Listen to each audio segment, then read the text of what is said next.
جو ہے وہ روبسٹ نہیں، میں یہ کہوں گا بہت زیادہ ڈیپتھ نہیں ہے سسٹم میں. تو زیادہ تر جو قرضے آتے ہیں وہ بینکنگ سسٹم سے آتے ہیں. پہلے یہ ہوتا تھا کہ اسٹیٹ بینک یا سینٹرل بینک جو ہوتا ہے کسی بھی کنٹری کا، وہ خود جو ہے قرضے دیتا تھا. اسے جو ہے نا گورنمنٹ بورنگ کہتے ہیں، کہ گورنمنٹ جو ہے وہ ساتھ سینٹرل بینک سے بورو کرتا ہے ڈائریکٹ، یا پھر سیکنڈری مارکیٹ سے، یعنی کہ بینکوں سے، ڈیولپمنٹ فائنینشیل انسٹیٹیوشن سے، میوچل فنڈ سے، انشورنس سے، یعنی کہ یہ کارپوریٹس میں بھی آ جاتے ہیں. تو کارپوریٹس اینڈ بینکس یہ زیادہ تر جو ہے بڑے قرضہ جات دیتے آئے ہیں گورنمنٹ آف پاکستان کو. اب جو ہے سینٹرل بینک سے ڈائریکٹ بورنگ جو ہے IMF نے روکی ہے کہ آپ ڈائریکٹ بورنگ نہیں کر سکتے، کیونکہ ہوتا یہ ہے کہ سینٹرل بینک سے جب ڈائریکٹ بورنگ کرتے ہیں تو پرنٹنگ ہوتی ہے منی کی. اگر پرنٹنگ ہوتی ہے، جیسے روپی کی پرنٹنگ بہت بڑھ جاتی ہے، اس کی وجہ سے مہنگائی میں بہت اضافہ ہوتا ہے. تو اس لیے جو لوکل قرضہ جاتے ہیں وہ زیادہ تر جو ہے بینکوں سے. اور اس کی شرح سود کون ڈیٹرمن کرتا ہے؟ وہ اسٹیٹ بینک کرتا ہے پاکستان یا پاکستان کے کانٹیکسٹ میں؟ جی دیکھیں، ہوتا یہ ہے کہ پوری دنیا میں ایسی ہوتا ہے کہ جو سینٹرل بینکس ہوتے ہیں وہ شرح سود ایک حد تک جو ہے وہ رکھتے ہیں، جب ان کو لگتا ہے کہ جو پرائس ہے پیسے کی یا روپی کی یا جو بھی کرنسی ہوتی ہے اس کی جو قیمت ہے وہ شرح سود کہلاتی ہے. اس قیمت کو اوپر نیچے کرنے سے اس منی کی یا اس پرائس کی یا اس کرنسی کی اوپر نیچے ہونے سے اس کی ڈیمانڈ سپلائی میں اضافہ یا کمی ہوتی ہے. اس لیے وہ شرح سود کو اوپر نیچے کرتا ہے. تو سینٹرل بینک شرح سود کا ایک بینچ مارک دیتا ہے کہ جی مثال کے طور پہ آج شرح سود 22% ہے. تو بینکس کیا کرتے ہیں کہ اس 22% کو بینچ مارک لیتے ہیں منیمم، پھر اس کے اوپر اپنا ایک اسپریڈ لگاتے ہیں جو اپن کا ایک پروفٹ ہوتا ہے. وہ 2%، 3%، 4%، 10%، 15% جو بھی ہوتا ہے بورور کے حساب سے، وہ اس پہ قرضہ اپنا اسپریڈ ایڈ کرتے ہیں اس شرح سود پہ، اور پھر وہ آگے جو ہے وہ. تو یہ بینک ٹو بینک اس میں فرق ہو سکتا ہے؟ بالکل ہو سکتا ہے، کیونکہ ہر بینک کی کاسٹ الگ ہوتی ہے. اس کے بعد ڈپازٹس ہوتے ہیں، ڈپازٹس کی کاسٹ الگ ہوتی ہے. جو بینک جو ہوتے ہیں وہ لوگوں سے پیسہ لیتے ہیں، اپنے بعد ڈپازٹس میں رکھتے ہیں، اور وہ پھر آگے جو ہے وہ قرضوں کی صورت میں یا تو کارپوریٹ سیکٹر کو دیتے ہیں، یا پھر وہ گورنمنٹ کو دیتے ہیں، یا پھر انویسٹ کرتے ہیں ڈفرینٹ جو ہے وہ انسٹرومنٹس میں. اچھا، تو ابھی میں آپ کو بتاتا ہوں. جی، اندرونی قرضوں میں گورنمنٹ کے پاس کتنا ایک اسپیس ہوتی ہے کہ وہ نہ دے یا ری شیڈیول کرے ان کو as compare to external date? جی دیکھیں، بالکل گورنمنٹ کے پاس یہ لیوے ہوتا ہے، یا یہ کہہ لیں آپشن ہوتا ہے کہ وہ قرضوں کو نہ دے، یا قرضوں کو ڈیلے کر دے، یا قرضوں کو ریسٹرکچر کر لے، یا کہے کہ جی کچھ عرصے تک جو ہے قرضے میں نے اگر ایک سال میں 1 ارب روپیہ دینا ہے، میں مثال دیتا ہوں کہ 1 سال میں 1 ارب دینا ہے، تو میرے پاس ابھی 1 ارب روپیہ نہیں ہے، تو 2 سال میں کر لیں. شرح سود اگر 10% میں دے رہا ہوں تو 10% نہیں ہے، آپ اس کو 8% کر لیں. یہ آپشن ہوتا ہے گورنمنٹ کے پاس، لیکن یہ رسکی آپشن ہوتا ہے، کیونکہ اس سے گورنمنٹ جو ہے اگر اپنے وقت پہ قرضہ نہیں واپس دیتی، چاہے وہ بینکنگ سسٹم ہو، اندرونی یا فائنینشیل سیکٹر ہو یا کارپوریٹ ہو، تو وہ ڈیفالٹ کے زمرے میں آ سکتا ہے. لیکن یہ ہو سکتا ہے کہ ڈیفالٹ کرنے سے پہلے خود جو ہے گورنمنٹ جائے فائنینشیل انسٹیٹیوشنز کے پاس اور کہے کہ جی دیکھیں بہت زیادہ جو ہے برڈن آ رہا ہے، اور بہت زیادہ میرے پاس قرضے ہیں، میرے پاس نہ ٹیکس نہیں ہے، یا میرے پاس اتنے خرچے بہت زیادہ ہیں تو میں واپس نہیں دے سکتا وقت پہ. تو آپ یہ کریں کہ ابھی سے ہی اس کو سافٹ کرنا شروع کر دیں، جو واپسی ہے قرضوں کی. مثال کے طور پر ان کے انٹرسٹ ریٹ کو تھوڑا کم کر دیں، ان کی مدت کو بڑھا دیں، تاکہ گورنمنٹ کے پاس ایک روم مل جائے، ایک پیریڈ مل جائے جس میں وہ اپنے قرضوں کو آرام سے واپسی دے سکے. اچھا، جہاں تک اب بیرونی قرضوں کی بات ہے، ذرا ہمارے ناظرین کو بتائیے خرم صاحب کہ اس میں انٹرنیشنل فائنینشیل انسٹیٹیوشنز کا کتنا قرضہ ہے اور بائیلیٹرل قرضہ کتنا ہے، اگر آپ ہمیں بتا سکیں. پہلے تو میں آپ کو ایکسپلین کر دیتا ہوں کہ بائیلیٹرل، ملٹی لیٹرل اور کمرشل ڈیٹ میں فرق کیا ہوتا ہے. یہ 3 طرح کے زیادہ تر جو ہے وہ قرضہ جات ہوتے ہیں. پہلے میں کہتا ہوں کہ ملٹی لیٹرل جو ہے وہ کیا ہوتا ہے. ملٹی لیٹرل میں آپ کے یہ جو بڑے انسٹیٹیوشن ہوتے ہیں، ورلڈ بینک ہو گیا، ADB ہو گیا یعنی کہ Asian Development Bank, Islamic Development Bank ہو گیا، ایشین انفراسٹرکچر ڈیولپمنٹ بینک ہو گیا، IMF ہو گیا، یہ سارے ملٹی لیٹرل میں آتے ہیں، اور ان سے قرضہ دار آپ کے چلتے رہتے ہیں، وقتاً فوقتاً ہیں، دوبارہ واپس دیتے ہیں. پھر میں آتا ہوں بائیلیٹرل پہ کہ بائیلیٹرل کیا ہوتا ہے. بائیلیٹرل ہوتا ہے کہ آپ کسی ایک پارٹی کے ساتھ قرضہ جو ہے لیتے ہیں. مثال کے طور پہ پاکستان چائنا سے قرضہ لیتا ہے، پاکستان سعودی عربیہ سے قرضہ لیتا ہے، پاکستان عرب امارات سے جو ہے قرضہ لیتا ہے، قطر سے قرضہ لیتا ہے. تو یہ جو ہے بائیلیٹرل آتا ہے، یعنی کہ یہ کنٹری ٹو کنٹری ہے. پھر میں آتا ہوں کمرشل لونز پہ. کمرشل لونز یہ ہوتے ہیں کہ آپ ایک طریقے کا ایک کاغذ ایشو کرتے ہیں انٹرنیشنل مارکیٹ میں کہ جی میں 6-7% ڈالر پہ آپ کو جو ہے نا ریٹرن دوں گا ہر سال، آپ مجھے $1 ارب جو ہے قرضہ دے دیں. تو اسے کہتے ہیں کمرشل ڈیٹ، بانڈ جسے کہتے ہیں. اسی طرح پرائیویٹ بینکوں سے بھی قرضہ لیتی ہے گورنمنٹ آف پاکستان. مثال کے طور پر چائنیز بینک سے لے لیا، اماراتی بینک سے لے لیا یا امریکن بینک سے لے لیا, سنگاپور چلے گئے, تو انہیں بھی کمرشل ڈیٹ میں جو ہے وہ کاؤنٹ کیا جاتا ہے. اب میں آتا ہوں کہ اس کا حصہ کتنا ہے پاکستان کا جو کمرشل ڈیٹ ہے اور بائیلیٹرل ڈیٹ ہے اور ملٹی لیٹرل ڈیٹ ہے. ملٹی لیٹرل ڈیٹ تقریباً جو ہے وہ 40% کے قریب جو ہے پاکستان کا آن ایوریج ہے. اسی طرح سے اس پہ جو ملٹی لیٹرل ہے خرم صاحب, اس پہ شرح سود تقریباً کتنی ہے؟ جی پہلے میں آپ کو یہ بتاتا ہوں کہ اس کا بریک اپ کتنا ہے. ملٹی لیٹرل کا جو بریک اپ ہے, یعنی کہ $100 اگر ہیں تو $100 کے اندر تقریباً کوئی 40% حصہ ملٹی لیٹرل کا ہوگا, IMF, ورلڈ بینک, ان سب کا. اسی طرح سے تقریباً کوئی 40% حصہ 42% حصہ بائیلیٹرل کا بھی ہے, جس میں چائنا ہے, سعودی عربیہ ہے, یونائٹڈ عرب امارات ہے, اور اس طرح کے کنٹریز ہیں, جاپان ہے اور دوسرے کنٹریز ہیں. اور پیرس کلب بھی اسی طرح سے, ایک پیرس کلب ہے, اس کا بھی کچھ حصہ ہمارے پاس ڈیٹ کا ہے.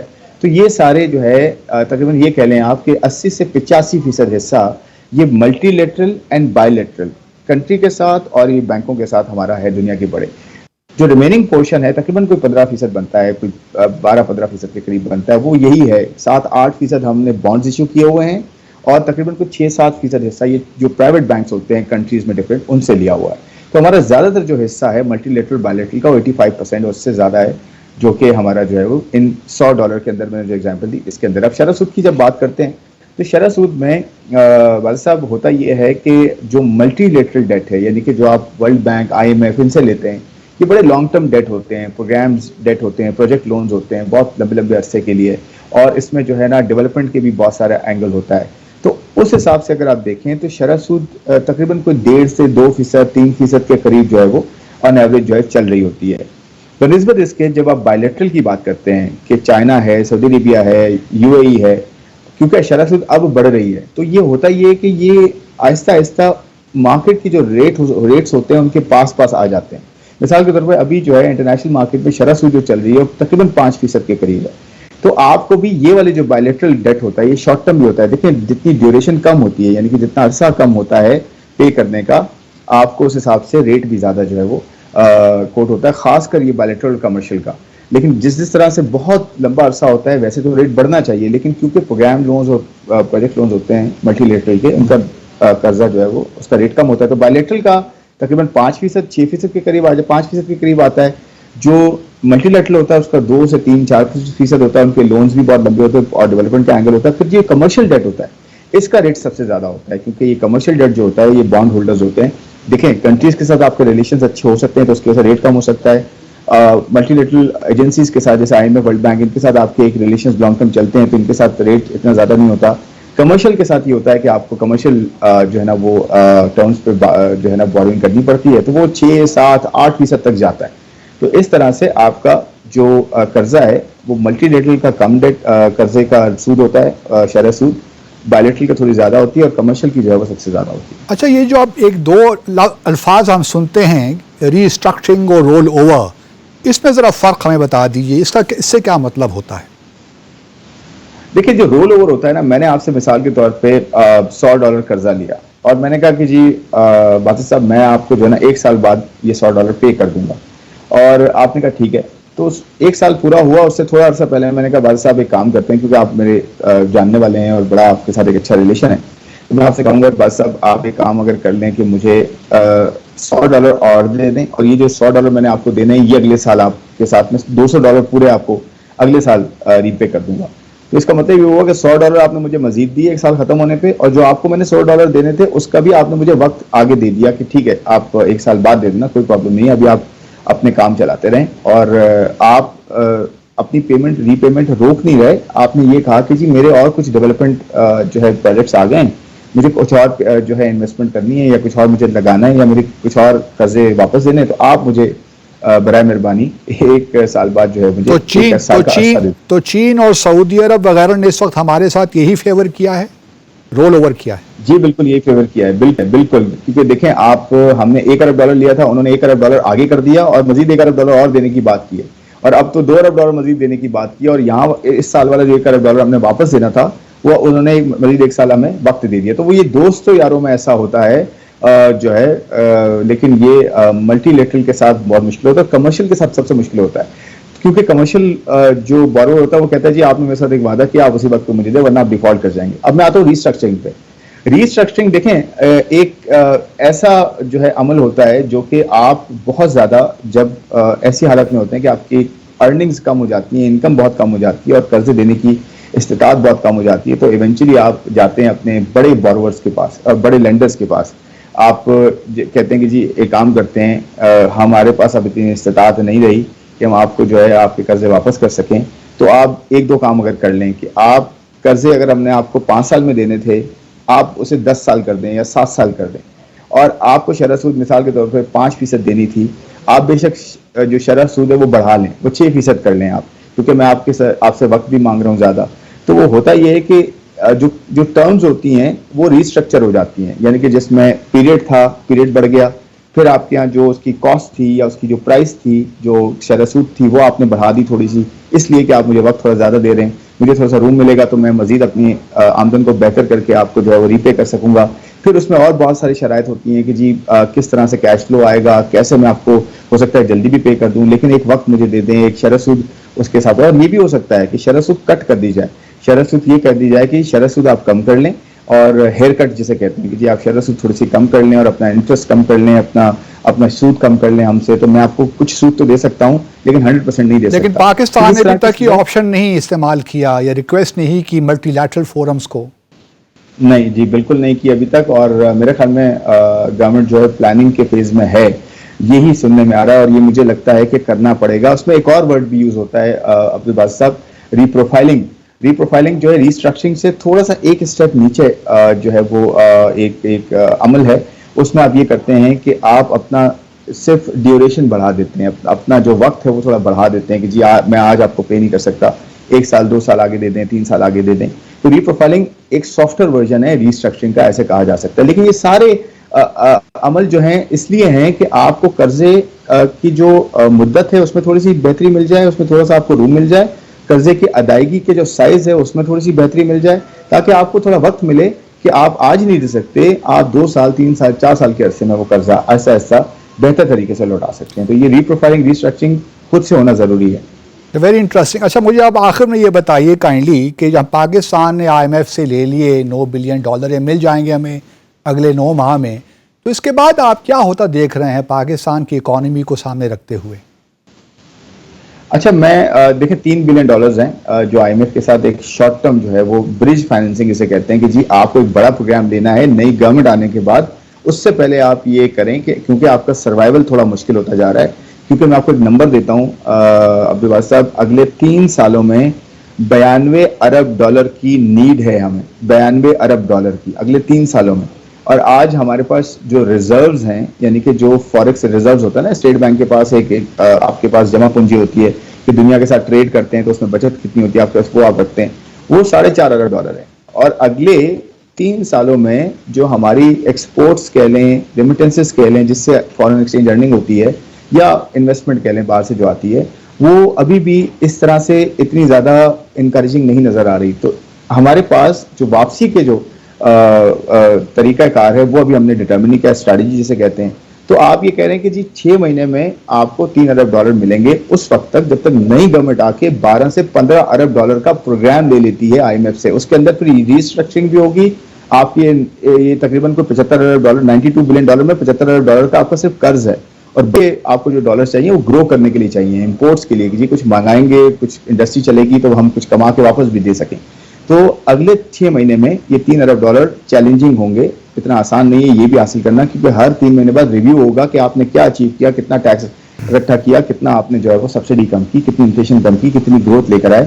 یہ IMF کے ٹارگٹس ہوتے ہیں جو آپ کو پورے کرنے پڑتے ہیں. تو مجھے لگتا ہے کہ نئی گورنمنٹ جب تک آئے گی، وہ جب تک $12-15 بلین کا پروگرام نہ لے گی اور ریفارمز نہیں کرے گی، اپنے خرچے کم نہیں کرے گی، اس وقت تک آپ کے جو ہے وہ مجھے نہیں لگتا کہ اگلے 2-3 سالوں میں آپ کو بہت زیادہ کوئی جو ہے لیوے ملے گا گرو کرنے کا کھل کے. تو یہ جو $92 بلین آپ نے کہا، یہ اندرونی قرضے بھی اس میں شامل ہیں کہ صرف بیرونی قرضوں کی بات کر رہے ہیں، ادائیگی کی بات کر رہے ہیں؟ یہ صرف بیرونی قرضے ہیں. اس کے اندر $75 ارب کے صرف بیرونی قرضے ہیں. تو 75 میں سے 92 بلین اگر آپ مائنس کریں تو تقریباً $17 ارب آپ کو صرف 3 سال میں $6 بلین کر کے